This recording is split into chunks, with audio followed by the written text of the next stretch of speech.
ದೇಶ ಮತ್ತು ರಾಜ್ಯಗಳ ಪ್ರಚಲಿತ ವಿದ್ಯಮಾನಗಳು ಮತ್ತು ವಿಚಾರಗಳ ಬಗ್ಗೆ ವೀಕ್ಷಕರೇ ನೀವು ನಿಮ್ಮ ಗ್ರಾಮಗಳ ಪಂಚಾಯಿತಿ ಕಟ್ಟೆಗಳಲ್ಲಿ ಕುಳಿತುಕೊಂಡು ಮಾತನಾಡೋದು ಸರ್ವೇ ಸಾಮಾನ್ಯ. ಅದೇ ರೀತಿ ನಿಮ್ಮ ಗ್ಯಾರಂಟಿ ನ್ಯೂಸ್ನಲ್ಲೂ ಕೂಡ ಇವತ್ತಿನ ರಾಧಕ ಪಂಚಾಯಿತಿಯಲ್ಲಿ ನಾವು ಒಂದು ವಿಷಯದ ಬಗ್ಗೆ ಚರ್ಚೆ ಮಾಡೋದಕ್ಕೆ ಹೊರಟಿದ್ದೀವಿ. ಏನು ಅಂತಂದ್ರೆ ಕರ್ನಾಟಕ ರಾಜ್ಯದ ರಾಜಕಾರಣದ ಇತಿಹಾಸದಲ್ಲಿ ಒಂದು ಚರಿತ್ರೆ ಅಥವಾ ಒಂದು ದಾಖಲೆ ಸೃಷ್ಟಿಯಾಗಿದೆ. ಕರ್ನಾಟಕದಲ್ಲಿ ಅತಿ ಹೆಚ್ಚು ಕಾಲ ಮುಖ್ಯಮಂತ್ರಿಯಾಗಿ ಆಳ್ವಿಕೆ ಮಾಡಿದವರಲ್ಲಿ ಸಿದ್ದರಾಮಯ್ಯನವರು ಮುಂಚೂಣಿಯಲ್ಲಿ ನಿಲ್ತಾ ಇದ್ದಾರೆ. ಯಾಕೆ ಅಂತಂದರೆ ಅವರು ಹಿಂದುಳಿದ ವರ್ಗಗಳ ಅನಭಿಷಕ್ತ ದೊರೆ ಅಂತ ಮೆರೆದು ಹೋದಂತಹ ದೇವರಾಜ್ ಅರಸ್ ಅವರ ಅತಿ ಹೆಚ್ಚು ಕಾಲ ಕರ್ನಾಟಕದಲ್ಲಿ ಆಳ್ವಿಕೆ ನಡೆಸಿರುವಂತಹ ಮುಖ್ಯಮಂತ್ರಿ ಅನ್ನುವಂತಹ ರೆಕಾರ್ಡ್ ಅನ್ನ ಬ್ರೇಕ್ ಮಾಡಿ ದಾಖಲೆ ಸಿದ್ದರಾಮಯ್ಯನವರು ಆಗ್ತಾ ಇದ್ದಾರೆ.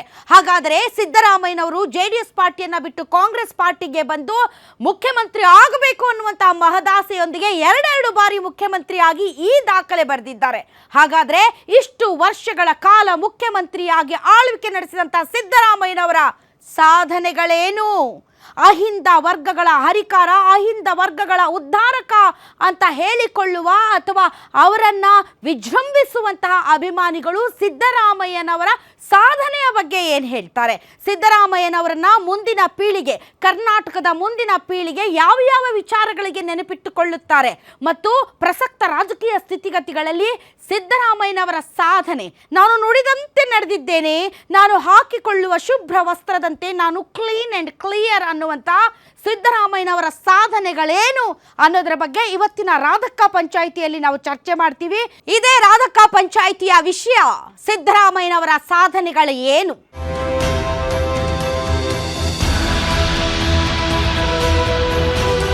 ಸಿದ್ದರಾಮಯ್ಯನವರ ಸಾಧನೆಗಳು ಮತ್ತು ಅವರ ಆಡಳಿತ ತೃಪ್ತಿ ತಂದಿದೆಯಾ? ಈ ಬಗ್ಗೆ ಜನಸಾಮಾನ್ಯರು ಏನು ಹೇಳ್ತಾರೆ? ವೀಕ್ಷಕರೇ ನೀವೇನು ಹೇಳ್ತೀರಿ? ವೀಕ್ಷಕರ ಅಭಿಪ್ರಾಯವನ್ನ ನಮ್ಮ ಸ್ಟುಡಿಯೋದಲ್ಲಿ ಮಂಡಿಸೋದಕ್ಕೆ ತಮ್ಮ ಪರವಾಗಿ ಸಾಕಷ್ಟು ಜನ ಆಡಿಯನ್ಸ್ ಇದ್ದಾರೆ. ಬನ್ನಿ ಅವ್ರನ್ನ ವೆಲ್ಕಮ್ ಮಾಡೋಣ. ತಮ್ಮೆಲ್ಲರಿಗೂ ಕೂಡ ರಾಧಕ ಪಂಚಾಯಿತಿ ವಿಶೇಷ ಕಾರ್ಯಕ್ರಮಕ್ಕೆ ಸ್ವಾಗತ. ಅದೇ ರೀತಿ ಸಿದ್ದರಾಮಯ್ಯನವರ ಆಡಳಿತ ತೃಪ್ತಿ ತಂದಿದೆಯಾ, ತಂದಿಲ್ವಾ? ಸಿದ್ದರಾಮಯ್ಯನವರ ಆಡಳಿತದ ಸಾಧನೆಗಳೇನು? ಅದ್ಭುತವಾದಂಥ ಪರ್ಫಾರ್ಮೆನ್ಸಾ ಅಥವಾ ಕಳಪೆ ಪರ್ಫಾರ್ಮೆನ್ಸಾ? ಸಿದ್ದರಾಮಯ್ಯನವ್ರನ್ನ ನೆನಪಿಟ್ಕೊಳ್ಳೋದಕ್ಕೆ ಯಾವುದೇ ರೀತಿಯಾದಂಥ ಕೆಲಸ ಕಾರ್ಯಗಳನ್ನು ಸಿದ್ದರಾಮಯ್ಯನವರು ಮಾಡಿಲ್ವಾ? ವಿವಿಧ ಕ್ಷೇತ್ರಗಳಲ್ಲಿ ಸಿದ್ದರಾಮಯ್ಯನವರ ಕೊಡುಗೆಗಳೇನು ಅಂತ ಮಾತಾಡೋದಕ್ಕೆ ನಮ್ಮೊಂದಿಗೆ ವಿವಿಧ ಪಕ್ಷಗಳ ಅತಿಥಿಗಳಿದ್ದಾರೆ. ಬನ್ನಿ ಅವ್ರನ್ನ ವೆಲ್ಕಮ್ ಮಾಡೋಣ. ನಮ್ಮೊಂದಿಗೆ ಇದ್ದಾರೆ ಕಾಂಗ್ರೆಸ್ ಪಕ್ಷದ ವಕ್ತಾರರಾದಂಥ ದರ್ಶನ್ ಅವರು. ಸರ್, ತಮಗೆ ವಿಶೇಷ ಕಾರ್ಯಕ್ರಮಕ್ಕೆ ಸ್ವಾಗತ. ಅದೇ ರೀತಿ ಜೆಡಿಎಸ್ ಪಕ್ಷದ ವಕ್ತಾರರಾದಂಥ ಅಶ್ವಿನ್ ಅವರು ಜಾಯ್ನ್ ಆಗ್ತಾ ಇದ್ದಾರೆ. ಅಶ್ವಿನ್ ಅವರೇ, ತಮಗೂ ಸ್ವಾಗತ. ಬಿಜೆಪಿ ವಕ್ತಾರರಾದಂತಹ ಮೋಹನ್ ವಿಶ್ವ ಅವರು ಜಾಯ್ನ್ ಆಗಿದ್ದಾರೆ. ಮೋಹನ್ ವಿಶ್ವ ಅವರೇ, ತಮಗೂ ಕೂಡ ಸ್ವಾಗತ. ನಾನು ಈ ಕಾರ್ಯಕ್ರಮವನ್ನು ಮೋಹನ್ ವಿಶ್ವ ಅವರೊಂದಿಗೆ ಆರಂಭಿಸೋದಕ್ಕೆ ಇಷ್ಟಪಡ್ತೀನಿ. ಮೋಹನ್ ವಿಶ್ವ ಅವರೇ, ದಾಖಲೆ ಬರೆದಿದ್ದಾರೆ. ದಾಖಲೆಗಳು ಇರುವುದೇ ಮುರಿಯುವುದಕ್ಕೆ ಅಂತ ಸ್ವತಃ ಸಿದ್ದರಾಮಯ್ಯನವರೇ ಹೇಳಿದ್ದಾರೆ. ಆದರೆ ಇಷ್ಟು ಸುದೀರ್ಘ ಕಾಲ ಒಬ್ಬ ಮುಖ್ಯಮಂತ್ರಿಯಾಗಿ ಈ ಕರುನಾಡನ್ನು ಆಳೋದಂದ್ರೆ ಸಾಮಾನ್ಯದ ಮಾತಲ್ಲ. ಅದಕ್ಕೆ ಒಂದು ಮಾಸ್ ಲೀಡರ್ ಅಪೀರಿಯನ್ಸ್ ಇರಬೇಕು, ಜನ ಅಕ್ಸೆಪ್ಟ್ ಮಾಡಬೇಕು ಮತ್ತು ಆ ರಾಜಕೀಯ ಚಾಕಚಕ್ಯತೆ ಮತ್ತು ಆಡಳಿತದಲ್ಲಿ ಲಂಗು ಲಗಾಮು ಇರಬೇಕು. ಇದ್ದರೆ ಮಾತ್ರ ಒಬ್ಬ ನಾಯಕ ಹೊರಹೊಮ್ಮೋದಕ್ಕೆ ಸಾಧ್ಯ ಮತ್ತು ಇಷ್ಟು ದಿನಗಳ ಕಾಲ ಆಡಳಿತ ನಡೆಸೋದಕ್ಕೆ ಸಾಧ್ಯ. ಅಂತಹ ಸಿದ್ದರಾಮಯ್ಯನವರ ಈ ರೆಕಾರ್ಡ್ ಬ್ರೇಕಿಂಗ್ ಸಾಧನೆ ಬಗ್ಗೆ ಏನು ಹೇಳ್ತೀರಿ? ತುಂಬಾ ದಪ್ಪ ಇದ್ದೀರಾ, ಅದರಲ್ಲೂ ಯಾವುದೇ ಸೈಡ್ ಎಫೆಕ್ಟ್ ಇಂದ ಸಣ್ಣ ಆಗ್ಬೇಕಾ? ಎಷ್ಟೋ ಜನ ಹೇಳ್ತಾ ಇದ್ರಿ, ಸರ್ ನಾನು ಜಿಮ್ಗೆ ಹೋಗ್ತಾ ಇದ್ದೀನಿ ಆದ್ರೂ ಸಣ್ಣ ಆಗ್ತಾ ಇಲ್ಲ, ಸರ್ ವರ್ಕೌಟ್ ಮಾಡ್ತಾ ಇದ್ದೀನಿ ಆದ್ರೂ ಸಣ್ಣ ಆಗ್ತಾ ಇಲ್ಲ ಅಂತ ಹೇಳ್ತಾ ಇದ್ರಲ್ಲ. 100% ಯಾವ ಜಿಮ್ಗೂ ಹೋಗ್ದಂಗೆ ವರ್ಕೌಟು ಮಾಡ್ದಂಗೆ ನೀವು ಸಣ್ಣ ಆಗ್ಬೋದು. ಪ್ರತಿದಿನ ಬೆಳಿಗ್ಗೆ ಸಂಜೆ 2 ಟೈಮ್ ನಮ್ಮ ಜೀನಿ ಸ್ಲಿಮ್ ನ ಯೂಸ್ ಮಾಡಿ ಯಾವುದೇ ಸೈಡ್ ಎಫೆಕ್ಟ್ ಇಲ್ದಂಗೆ ನೀವು ಸಣ್ಣ ಆಗ್ತೀರಾ. ಯಾಕೆಂದ್ರೆ ಜೀನಿ ಸ್ಲಿಮ್ ಒಂದು ಉತ್ತಮ ಆಹಾರ ಅಲ್ಲ.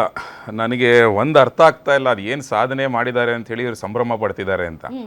ನೀವು ನೋಡಿದ್ರೆ ಕ್ವಾಂಟಿಟಿ ಎಲ್ಲ ಇಂಪಾರ್ಟೆಂಟ್, ಕ್ವಾಲಿಟಿ ಆಯ್ತಾ. ಕೆಲವ್ರನ್ನ ಕೇವಲ 6 ತಿಂಗಳು 1 ವರ್ಷ ಅಧಿಕಾರ ಮಾಡಿಸಿದ್ರು ಈ ದೇಶ ನೆನೆಸ್ಕೊಂಡಿದೆ ಇವತ್ತಿನವರೆಗೂ. ಫಾರ್ ಎಕ್ಸಾಂಪಲ್ ಲಾಲ್ ಬಹದ್ದೂರ್ ಶಾಸ್ತ್ರಿ ಅವ್ರನ್ನ ತಗೊಳ್ಳಿ, ಇವತ್ತಿಗೂ ನೆನೆಸ್ಕೊಳ್ತೀವಿ. ಅವ್ರು ಬಹುಶಃ 2 ವರ್ಷ ಏನೋ ಅಧಿಕಾರದಲ್ಲಿದ್ರು ಅಷ್ಟೇ. ಬಟ್ ಈ ಕ್ವಾಂಟಿಟಿ ಅಂತ ನೀವು ನೋಡಬೇಕು ಅಂದ್ರೆ ಸಿದ್ದರಾಮಯ್ಯನವ್ರು 7 ವರ್ಷ ಆಗಿದೆ ಅಂತ ಹೇಳಿದ್ರೆ, ನೀವು ಇದನ್ನ 2 ಪಾರ್ಟ್ ಮಾಡಿದ್ರೆ ಸಿದ್ದರಾಮಯ್ಯ 1.0 ವರ್ಷ ಸಿದ್ದರಾಮಯ್ಯ 2.0 ಅಂತ ನೋಡಿದ್ರೆ, ಅವರ ಸಾಧನೆಗಳ ಪಟ್ಟಿಯನ್ನ ನೋಡ್ತಾ ಹೋದ್ರೆ ನಿಜವಾಗ್ಲೂ ಯಾಕೆ ಇವರು ಸಿಎಂ ಆದ್ರು ಅಂತ ಅನ್ನಿಸ್ಬೇಕು. ಅಂತ ಸಾಧನೆಗಳೇ ಮಾಡಿರೋದವರು. 1.0 ವಾಸ್ ಗುಡ್, ಇಸ್ ಇಟ್? ಅಲ್ಲ, ಅದಕ್ಕೆ ಬರ್ತೀನಿ. ಈಗ ನಾನು ಹೇಳ್ತಿರೋದು, ನೀವು 1.0 ತೆಗೆದು ನೋಡಿದ್ರೆ ಅವ್ರು ಯಾವ ಸೀಮೆ ಸಾಧನೆ ಮಾಡಿದ್ರು ಅಂತ ಸೆಲೆಬ್ರೇಟ್ ಮಾಡಿದ್ದಾರೆ ನನಗಂತೂ ಅರ್ಥ ಆಗ್ತಾ ಇಲ್ಲ. ಯಾವ ಸಿದ್ದರಾಮಯ್ಯನವರು ಇದೇ ಗಣಿ ಹಗರಣದ ವಿರುದ್ಧ ಒಂದು ಪಾದಯಾತ್ರೆ ಮಾಡಿ ನಾನು ಕರಪ್ಷನ್ ವಿರುದ್ಧ ಇರೋನು ಅಂತೆಲ್ಲ ಹೇಳಿ ಏನ್ ಬಳ್ಳಾರಿಯಿಂದ ಬೆಂಗಳೂರವರೆಗೂ ಮಾಡಿ ಅದನ್ನ ಹೇಳ್ಕೊಂಡ್ಬಂದು ಅಧಿಕಾರಕ್ಕೆ ಬಂದು 2013 ಮುಖ್ಯಮಂತ್ರಿ ಆದ್ರು. ಅವ್ರ ಅಧಿಕಾರಕ್ಕೆ ಬಂದ ತಕ್ಷಣ ಫಸ್ಟ್ ಮಾಡಿದ್ದೆ ಲೋಕಾಯುಕ್ತಕ್ಕೆ ಹಲ್ಕಿತ್ತ ಹಾವು ಮಾಡ್ಬಿಟ್ಟು ACB ರಚನೆ ಮಾಡಿ ತಮ್ಮ ಮೇಲೆ ಇದ್ದಂತ 40ಕ್ಕೂ ಅಧಿಕ ಕೇಸ್ಗಳಿಗೆ ಕೊಟ್ಬಿಟ್ರು. ಚೇರ್ ಪೂಜೆ ಮಾಡಿ ಫಸ್ಟ್ ತಂದಿದ್ದೆ ಅನ್ನಭಾಗ್ಯ ಸರ್. ಅಲ್ಲ ಅನ್ನಭಾಗ್ಯ ತಿರ್ಲಿ, ನಾನು ಅದ್ರ ಬಗ್ಗೆ ಮಾತಾಡ್ತಾ ಇಲ್ಲ ಆಯ್ತಲ್ಲ. ಅದು ಸೆಂಟ್ರಲಿ ಸ್ಪಾನ್ಸರ್ಡ್ ಸ್ಕೀಮು, ಅದು ಕಾಂಗ್ರೆಸ್ ಅವಧಿನಲ್ಲೂ ಇತ್ತು, ಬಿಜೆಪಿ ಅವಧಿನಲ್ಲೂ ಇತ್ತು. ಅದನ್ನ ಇವ್ರು ಕಂಟಿನ್ಯೂ ಮಾಡಿದ್ರು ಅಷ್ಟೇ. ಇವ್ರೇನ್ ಸ್ಪೆಷಲ್ ಆಗಿ ಏನು ಮಾಡ್ಲಿಲ್ಲ ಅದ್ರಲ್ಲಿ, ಆಯ್ತಲ್ಲ. ತಿರ್ಗಾ ಅದ್ರಲ್ಲೂ ಅಷ್ಟೇ ಕೇಂದ್ರ ಸರ್ಕಾರ ಸುಮ್ನೆ ಏನೋ ಹೇಳೋಣ, ಆಡ್ ಆನ್ ಮಾಡಿದ್ರು ಮತ್ತು ಪ್ರತಿಯೊಬ್ಬರಿಗೂ ಕೊಟ್ರು. ಅಲ್ಲ ಕೊಡ್ಲಿಲ್ಲ, ನಾವು ಅದಕ್ಕೆ ವಿರೋಧನೇ ಇಲ್ಲ. ನಾ ಹೇಳೋದು ಕೊಡ್ಬೇಕಾರೆ 30 ರೂಪಾಯಿ 27 ರೂಪಾಯಿ ಕೇಂದ್ರ ಕೊಡ್ತಿತ್ತು, 3 ರೂಪಾಯಿ ರಾಜ್ಯ ಕೊಡ್ತಾ ಇತ್ತು. ಅದನ್ನ ಎಲ್ಲೂ ಹೇಳಲೇ ಇಲ್ಲ. 5 ವರ್ಷ ನಾನೇ ಕೊಟ್ಟೆ ಅಂತ ಹೇಳ್ಕೊಂತ ತಿಳ್ಕೊಂಡ್ರು. ಆಯ್ತಲ್ಲ ಬಿಡಿ, ಆಯ್ತು, ಬಡವ್ರಿಗೆ ಹೋಗ್ಬೇಕಾದ್ರೆ ಯಾರಾದ್ರೂ ಸರಿ ನಾವು ರಾಜಕೀಯ ಮಾಡೋದು ಬೇಡ. ನಾನು ಹೇಳೋದು ಯಾವ ಭ್ರಷ್ಟಾಚಾರವನ್ನು ತೊಲಗಿಸ್ತೀನಿ ಅಂತ ಹೇಳ್ಕೊಂಡ್ ಬಂದವರು ಬಂದ ಒಂದು 6 ತಿಂಗಳು ವರ್ಷದ ಒಳಗಡೆನೆ ಲೋಕಾಯುಕ್ತ ಹಲ್ಲಕ್ಕಿತ್ತ ಹಾವು ಮಾಡ್ಬಿಟ್ಟು ACB ರಚನೆ ಮಾಡ್ಬಿಟ್ಟು ತಮಗ್ ತಾವೇ ಕ್ಲೀನ್ ಚಿಟ್ ಕಟ್ಕೊಬಿಟ್ರು 40ಕ್ಕೂ ಅಧಿಕ ಕೇಸ್ನಲ್ಲಿ. ಸೊ ಅಲ್ಲಿಗೆ ಫಸ್ಟ್ ಅವ್ರು ಸೇಫ್ ಆಗ್ಬಿಟ್ರು. ಅಂದ್ರೆ ಭ್ರಷ್ಟಾಚಾರಕ್ಕೆ ತಾವೇ ಮುನ್ನುಡಿ ಹಾಕೊಟ್ಬಿಟ್ರು. ಸೊ ಈ ತರ ಭ್ರಷ್ಟಾಚಾರಕ್ಕೆ ಮುನ್ನುಡಿ ಹಾಕೊಟ್ಟಂತ ಸಿದ್ದರಾಮಯ್ಯ 1.0 ಸರ್ಕಾರವನ್ನ ನೀವು ಯಾವ ರೀತಿ ಸೆಲೆಬ್ರೇಟ್ ಮಾಡ್ತಿದ್ರೆ ಇವತ್ತು? ಯಾವ ರೀತಿ ದೊಡ್ಡ ನಾಯಕ? ACB ಮತ್ತು ಲೋಕಾಯುಕ್ತ ವಿಚಾರದಲ್ಲಿ ಲೋಕಾಯುಕ್ತಕ್ಕೆ ಕೊನೆ ಮೊಳೆ ಹೊಡೆದ್ರು, ಏನೇನೋ ಆಯ್ತು. ಈಗಲೂ ಲೋಕಾಯುಕ್ತ ಜೀವಂತವಾಗಿದೆ, ಹೇಗಿದೆ, ಏನಿದೆ, ಎಲ್ಲಿದೆ ಅನ್ನೋದ್ರ ಬಗ್ಗೆ ಆಗಾಗ್ಗೆ ಏನೋ ಸಣ್ಣ ಪುಟ್ಟ ರೇಡ್ಗಳಲ್ಲಿ ಗೊತ್ತಾಗ್ತಿದೆ. ಅಷ್ಟು ಬಿಟ್ರೆ ಐ ಡೋಂಟ್ ನೋ ಮೊದಲಿದ್ದಂಥದ್ದು ಲೋಕಾಯುಕ್ತದ ಆ ಒಂದು ಘನತೆ ಗಾಂಭೀರ್ಯತೆ ಈಗ ಉಳಿದಿದೆ ಅಂತ ನನಗೂ ಅನ್ಸೋದಿಲ್ಲ. ಬಟ್ ತಾವೇನು ಭ್ರಷ್ಟಾಚಾರದ ಬಗ್ಗೆ ಮಾತಾಡಿದ್ರಲ್ಲ ಮೋಹನ್ ವಿಶ್ವ ಅವರೇ, ಆ ಭ್ರಷ್ಟಾಚಾರದ ವಿಚಾರದಲ್ಲಿ ನಾ ಖಾನೆ ದುಂಗ ಅಂತ ಹೇಳಿದಂಥ ಮೋದಿ ಅವರಿಗೆ ಭ್ರಷ್ಟಾಚಾರವನ್ನು ಕಡಿಮೆ ಮಾಡೋದಕ್ಕೆ ಸಾಧ್ಯ ಆಗಿಲ್ಲ ಇಲ್ಲಿಯವರೆಗೆ. ಯು ಟೇಕ್ ಎನಿ ಡಿಪಾರ್ಟ್ಮೆಂಟ್, ನೀವೆಲ್ಲೇ ಹೋಗಲಿ, ಈಗಲೂ ಕೂಡ ಭ್ರಷ್ಟಾಚಾರ ಅನ್ನೋದು ಅತಿ ದೊಡ್ಡ ಪಿಡುಗಾಗಿ ಈ ಸಮಾಜವನ್ನು, ಈ ವ್ಯವಸ್ಥೆಯನ್ನು ಹಾಳು ಮಾಡ್ತಾ ಇದೆ. ಅದು ಮೋದಿ ಅವರಾಗಿರ್ಬೋದು, ಅದು ಸಿದ್ದರಾಮಯ್ಯ ಆಗಿರ್ಬೋದು. ಭ್ರಷ್ಟಾಚಾರ ವಿಚಾರದಲ್ಲಿ ಎರಡೂ ಸರ್ಕಾರಗಳು ಫೇಲಿಯರ್. ಹೌದು, ಉದಾಹರಣೆ ಕೊಡ್ತೀನಿ. ಫಾರ್ ಎಕ್ಸಾಂಪಲ್, ಇದೇ ಕಾಂಗ್ರೆಸ್ ಅವಧಿನಲ್ಲಿ ರಾಜೀವ್ ಗಾಂಧಿ ಏನ್ ಹೇಳ್ತಾ ಇದ್ರು? ಅವ್ರ ಅವಧಿನಲ್ಲಿ ಕಾಂಗ್ರೆಸ್ ಅಧಿಕಾರದಲ್ಲಿದ್ದಾಗ ಮೇಲ್ಗಡೆಯಿಂದ 1 ರೂಪಾಯಿ ಹಾಕಿದ್ರೆ ಕೆಳಗಡೆ ಬರೀ 15 ಪೈಸಾ ಹೋಗುತ್ತಪ್ಪ, ಇನ್ನು 85 ಪೈಸಾ ಎಲ್ಲರಿಗೂ ಭ್ರಷ್ಟಾಚಾರದಲ್ಲಿ ಹೋಗ್ತಾ ಇದೆ ಅಂತ ಹೇಳಿದ್ರು. ಬಟ್ ನರೇಂದ್ರ ಮೋದಿ ಅವರು ಅಧಿಕಾರಕ್ಕೆ ಬಂದ ತಕ್ಷಣ ಫಸ್ಟ್ ಮಾಡಿದ ಕೆಲಸನೇನೆ ಯಾವ ಕೇಂದ್ರ ಸರ್ಕಾರದ ಯೋಜನೆಗಳಿತ್ತಲ್ಲ ಅದೆಲ್ಲ ನೇರವಾಗಿ ಫಲಾನುಭವಿಗಳಿಗೆ ತಲುಪಬೇಕು ಅಂತ ಹೇಳಿ ಜನಧನ್ ಯೋಜನೆ ಅಡಿಯಲ್ಲಿ ಬ್ಯಾಂಕ್ ಅಕೌಂಟ್ ಓಪನ್ ಮಾಡಿಸಿ DBT ಮೂಲಕ ಡೈರೆಕ್ಟ್ ಆಗಿ ವಿತಿನ್ 4 to 5 ಸೆಕೆಂಡ್ಸ್ ಫಲಾನುಭವಿಗಳ ಅಕೌಂಟ್ಗೆ ಹೋಗುವಂಗ್ ಮಾಡಿದ್ರು ನರೇಂದ್ರ ಮೋದಿ ಅವರು. ರಾಂಗ್ ಇನ್ಫಾರ್ಮೇಶನ್ ಕೊಡೋದು ಬೇಡ.